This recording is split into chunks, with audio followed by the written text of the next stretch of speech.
Valentine's Day. Eh, bumili ka ng flowers. Bulaklak, chocolate. Bulaklak. Chocolate, tas inabot mo. Hindi tinanggap.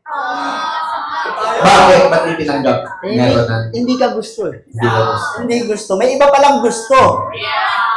So, ano nangyayari? Di ba? Sa mga lalaki, nangyayari yan. Ano gagawin mo? Hanap ng iba. Hanap ka ng iba.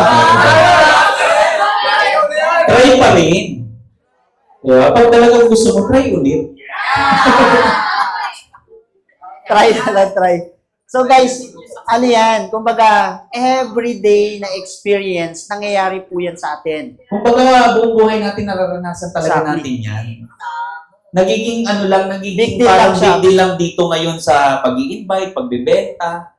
So, pero totoo, buong buhay natin, nararanasan natin yan. Kung iisipin nyo ngayon, di ba, ano yung mga rejection sa buhay nyo?